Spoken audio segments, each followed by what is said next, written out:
All right, second week done.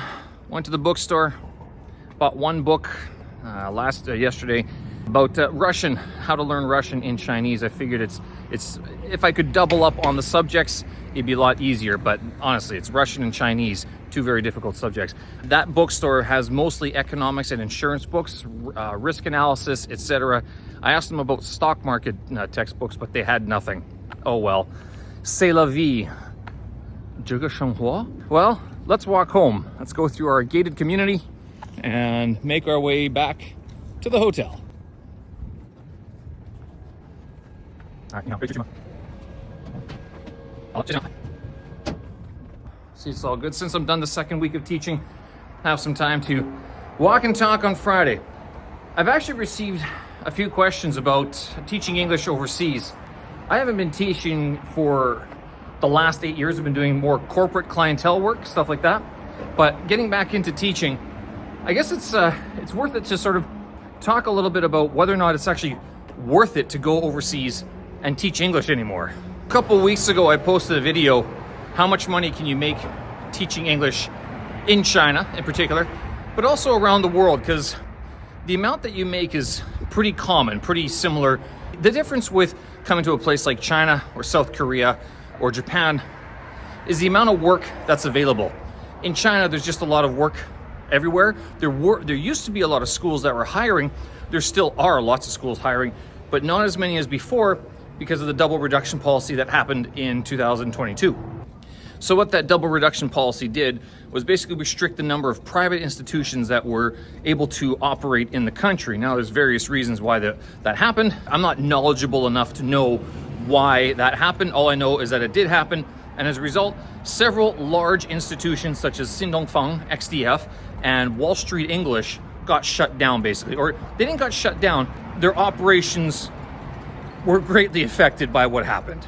And so it's with that there aren't as many opportunities in that regard as there were 10 years ago. If you've watched some of the other videos that I made, I talk about a rather simple way of how to find a job teaching English either in China or around the world. Number one, use a recruiter such as Teachaway or Footprints. Number two, go to an online forum such as Dave's ESL Cafe, lots of job postings there. Number three, hit up Wikipedia as well. Search the city that you want to go to or the country you want to go to and look up schools and universities there. Number four was ask a friend or family member, because chances are someone you know in your friend circle knows someone who's teaching English somewhere in the world. And number five, go there. See if you actually want to live in the place that you're thinking about going. I've seen it happen before. It happened in Korea when I first landed. Within a month, some teachers or some people had left because they just couldn't deal with the culture shock. They didn't want to deal with the culture shock. So that might be a good way. Not only that, if you actually go to the country, it will give you a better sense, not just of what type of jobs are available, but where they are available and what your cost of living would be as well. All right, I'm gonna wait for this light to turn because I tried walking down here the other day. There's a bike path down this way, but then you have all these bikes coming here, and I don't want to fight that.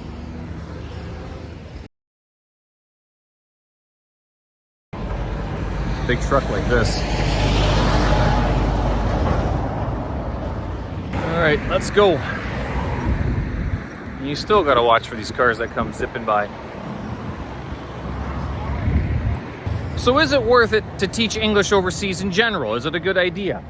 Is it as good as it was 10 years ago, or 15 years ago, even 20 years ago? Now, 20 years ago was a different ballpark, a different game altogether. The technology was, just not there. Forget about AI and all these whiz-bang computer gadgets that we have these days. The internet just wasn't very good 20 years ago. It kind of sucked. Not only that, pictures and videos and the opportunity to, monetize different platforms such as YouTube or whatever else, it just wasn't there. So 20 years ago was a very different style of living overseas and teaching overseas. Now, since then, things have changed substantially.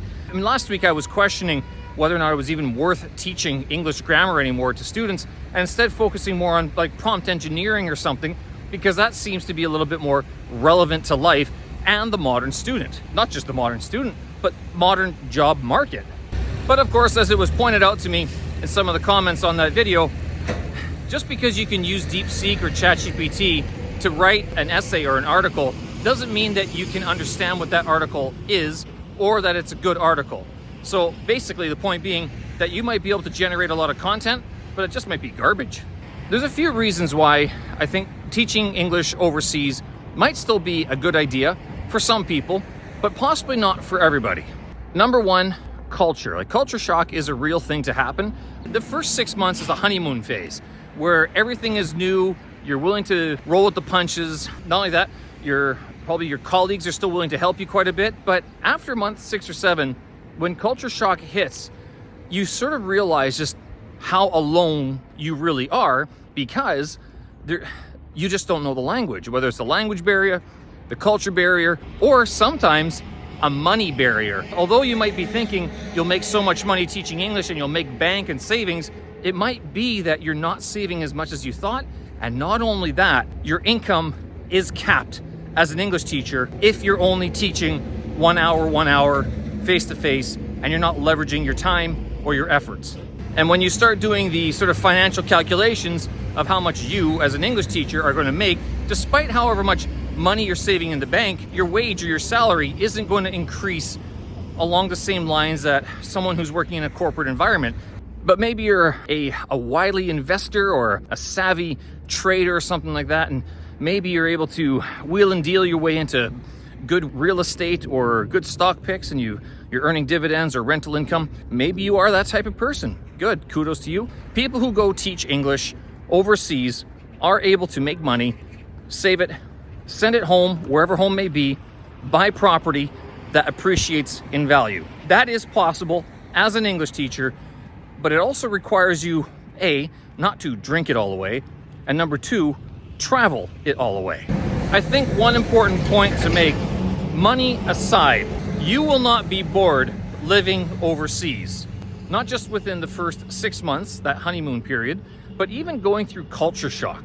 That's when you will see the split from the people you are familiar with back in your home and the people who either are foreigners or how you are developing as an expat. By that I mean, you'll start seeing that how you respond to certain situations, racism comes to mind, financial pressure comes to mind, medical issues, dealing with health issues in a foreign country when you don't know the language and you're covered by a foreign insurance policy. It's not always easy, but usually it is.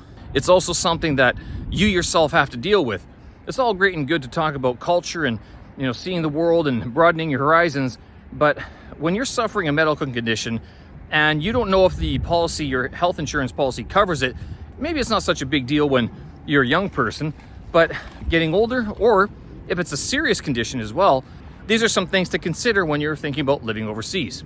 Now, money aside, major health issues aside, you won't be bored, because each and every day will present something to you that even simply going to buy milk or buying eggs, regardless of what the price is going to bring with it a new cultural experience. And it's this type of cultural experience where some people don't like it because of the language barrier or because of the maybe the financial barrier, but maybe because they just aren't able to adapt to the way things are. But that cultural experience of, every day brings something new. It's exciting to go talk to the shopkeeper.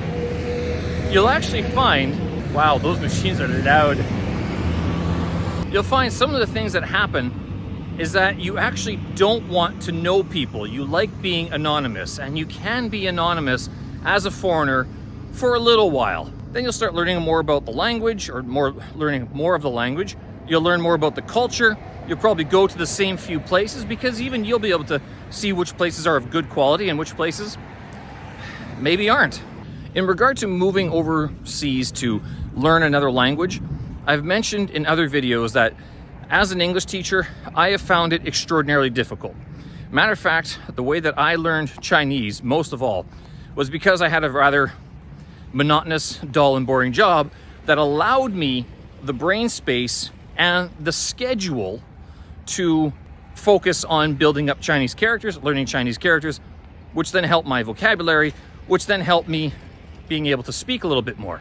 Not only that, I also used italki quite a bit, And given the structured corporate nature of my previous job, it meant that I wasn't working at odd times like I am at the university right now. Instead, it was a very standard time. At 4:30 I'd be over. At lunchtime I'd have an hour break or so.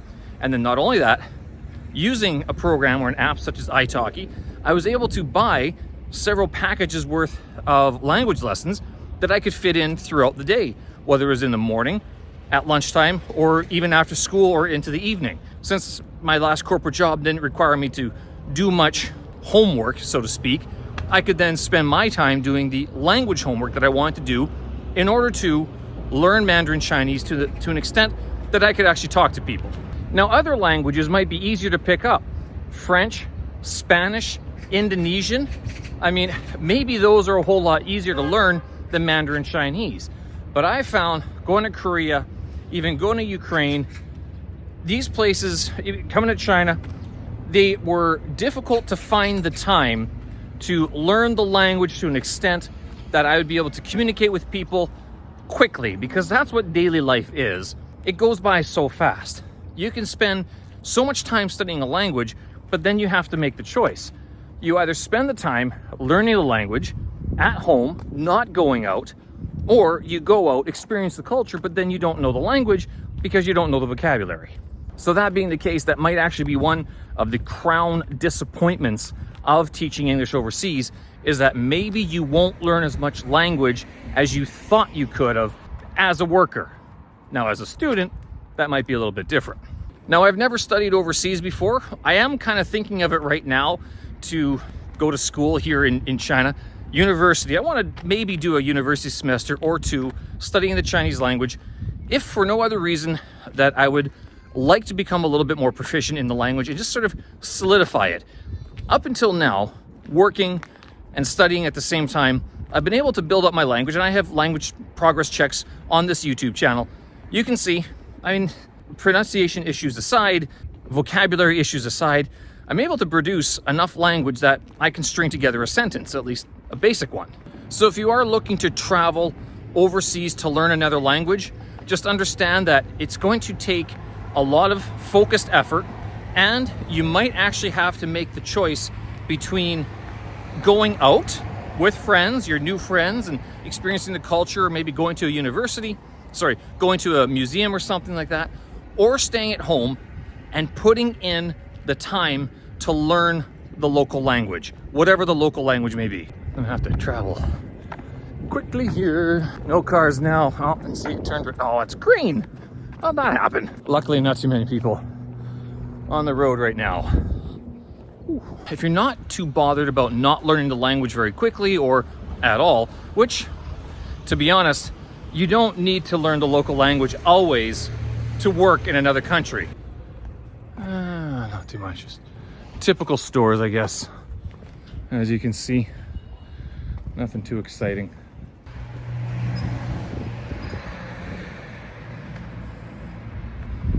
Luodun go, yeah.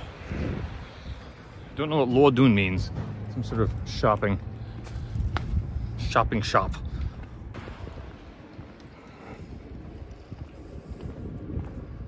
So if you're gonna go teach English to make a lot of money, hate to say it, but chances are you won't be making all that much money, unless of course you are severely restricting your cost expenditures and you don't have many liabilities or costs or dependents. I think that's another huge cost outlay. You will experience adventure each and every day, because simply walking down the street will probably open your eyes. You might not take the same path home each and every day. And finally, although it's a wonderful idea to think that you're going to learn the local language, or you'll come to China and learn it, you'll learn Chinese in a year, I hate to break it to you, work is still work, and you're going to have to do that in order to pay for your apartment and the food and all the cultural experiences that you're looking to get.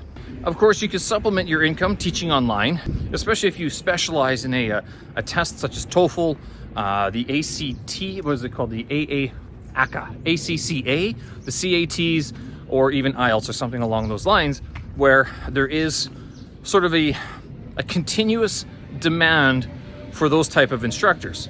The other type of teaching that I've mentioned that is almost always in demand are teachers for young people, for youth. That is, whether it's children, primary school, or even secondary school, high school, to help them do test preparation or catch up on some of the subjects that they might be lacking in. What is this? Gated community. So they do have houses in Beijing. Well, I don't have enough money to go in there. Maybe there. Now, could teaching English lead to other opportunities as well?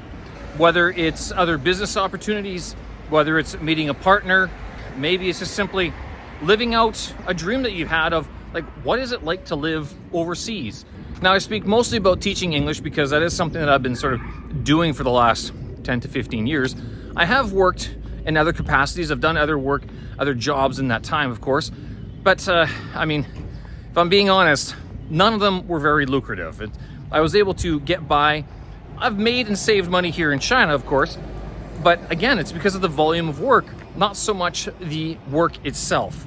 And I think that's one thing that you, as an English teacher, potential English teacher, are going to have to either come to terms with or look to buffer up. And by that I mean finding out how to use your AI tools and whatnot to make your life easier, your class prep a lot easier, your grading a lot easier, but also to leverage your time, that whatever time you spend teaching one-on-one or in a class, you're able to take that and, if not make content from it, then at least be able to somehow leverage that beyond the classroom, so you're able to multiply your income streams, I guess you could say.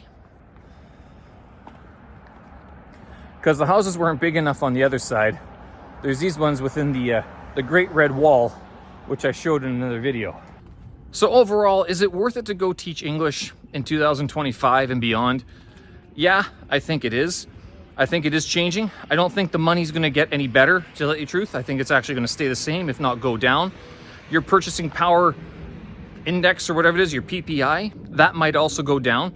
So you might make $2,000-3,000 a month Canadian or US per month, but whether or not that's going to really do very much for your savings account, I don't know. Not only that, you might want to think about retirement or saving for the future, because it might very well be. Oh, go ahead. He wants to. I don't know what Dian Shi he's listening to. He's got to get his dog. You might want to think about retirement as well. The long-term prospects of your job or the career. I've mentioned this before, that teaching English doesn't really progress like other corporate jobs or other jobs in general. So you really do have to take it upon yourself to spend time, if not buffing up your own skills within the industry, then creating a hedge for yourself in another industry, whether it's AI or app development or travel or even business, doing business, import-export. That's something to think about. So whether it's China, Korea, Japan, Brazil, Mexico, France, Ghana, is it worth it to go teach English in 2025 and beyond? Well, so far, yes. The world isn't in some big, large war. It's mostly safe to travel-ish. You're gonna make some money. You're gonna have to work for it. There's no real job progression, but especially if you're young, in your 20s and 30s, certainly worth it. And if you're older, like I am, and beyond, hey, why not? Could you take a break from whatever you've been doing, your career, your job? Is your job right now leading anywhere? And these don't have to be big, grand questions. The amazing thing is that after 15 years of being on the road, living outside of Canada, is that I can honestly say, wow, it's been 15 years. Time flies when you're having fun. And I think for all the bumps along the way while teaching English and living overseas, you're probably going to have a lot of fun. Am I having more fun than the people I left behind in my hometown? I don't know. Maybe. They seem to have pretty good lives. They seem to have money, possibly more money than I have. Even if you're not going into teaching English to make a lot of money, it's not just the money. It's you're able to go live and see the world, which I don't know about you, but it's kind of big. Although it doesn't seem that way. It seems like it's kind of small. People are kind of the same all around the world. They like to eat, drink, sleep, wear nice clothes that don't smell too bad, not have their safety threatened all the time. Not only that, They want to have decent health or good health so that they can live a good life, whatever it is, and maybe see their family and see their friends. Do they need fancy cars? Probably not. Do they need to live in big houses? The Mongolian sheep farmers don't, relatively speaking. Do you need to be clean when you work? Well, talk to some farmers or guys who work on the oil rig. They might be dirty, but they got money. So overall, if you were to ask me, Steve, should I go teaching English? I'd say yeah, go for it. Try it out. It is a reversible decision. Of course, be safe. Make sure you have at least a credit card that you can buy a ticket home if you need to. But it's what my father used to call a reversible decision. That is, you can always change it. You can go back on it. Whether it's a day later, a week, a month, or even a year later. Not only will that year go by very quickly, once it's over, you'll be like, that's it? Well, may as well stay some more. Or go to the next destination. So what do you think? Teaching English or teaching a language overseas? Is it something that you would want to do? Is it something that you've thought about doing? And if you thought about it but haven't done it, why not? What kept you from doing it? Let me know. Drop a comment below. I'd be interested in hearing from you. And folks, if you enjoyed this little talky talk, give it a like, as it tells the YouTube algo I'm doing something right. And by all means, if you have any questions, concerns, or comments, drop them below. I'll try to get back to you. Thanks again. We'll see you again. Have a good one. Bye-bye.